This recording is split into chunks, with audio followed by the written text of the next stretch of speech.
ஆய்வு கூட்டத்தில் கலந்துக்கிட்டீங்க. ஆய்வு கூட்டத்தில் பெட்டிஷன்லாம் கொடுக்கல. எங்களுடைய தொகுதியினுடைய கோரிக்கைகள் என்னென்ன பணிகள் செய்யப்பட வேண்டும், என்னென்ன செய்யணுங்கிறத அதிகாரிகிட்ட சொல்லி மாவட்ட ஆட்சியருடைய கவனத்துக்கு கொண்டு வந்தோம். முக்கியமான கோரிக்கையெல்லாம் எதுக்கு சார் வச்சிருக்கீங்க? முக்கியமாக வச்சது ஒன்று என்னன்னா, திருச்செந்தூர் கோயில் அது பாதாள சக்கர திட்டத்தை ஏற்கனவே மாவட்ட ஆட்சியரோட கொடுத்துருக்கேன்.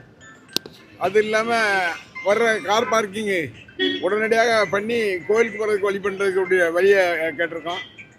அதுபோக என்ன, இந்த வெள்ளம் வந்திருக்கும் போது கடுமையாக பல இடங்களில் உடைப்பு வந்துச்சு. அப்போ அடைக்கிறதுக்கு ஆளே கிடைக்காம அங்கங்கே வெளியேருந்து கொண்டு வந்து ஆள் அடைச்சாங்க. ஆனால் அவர்களுக்கு இன்னும் இந்த பணமே இன்னும் கொடுக்காம இருக்கு. அவன் தவிக்கிறான். நாங்கள் அவசரமாக வந்து அடைச்சோமே, எங்களுக்கு படம் தெரியல. அடுத்து ஒரு அதே நிலை வந்துச்சுன்னா யாரை கூப்பிட்டா யாரும் வருவாங்களான்னு கேட்கான். நாங்கள் என்ன பண்ணுறது, அதையும் சொல்லியிருக்கோம். கடந்த ஆட்சியில் தான் சார் வெள்ளம் வந்தது. ஆமாம், இன்னும் பேமெண்ட் பண்ணாமல் இருக்கு. அதுதான் அவங்களுக்கு ஒன்றிய அரசாங்கத்திலேருந்து பணம் வரல, வராமல் போட்டு கடுமாடுபடுத்தினா எப்படி இது பண்ண முடியும்? இப்போ இதை வாங்கி இது பண்ணி கொடுக்கணும்னு சொல்லியிருக்கோம் சார். அது போக இன்னைக்கு திருச்சியில் வந்து தமிழக முதல்வர் பேசும்போது வந்து மீண்டும் போட்டியே வந்து டிவி கேக்கும் டிஎம்கேக்கும் தான் அப்படிங்கிற மாதிரி சொல்லியிருக்காரு. இதை பற்றி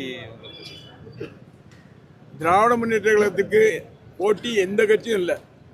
ஒரே கட்சி திராவிட முன்னேற்ற கழகம் தான். அதுக்கு போட்டியா எந்த கட்சியும் இல்லை.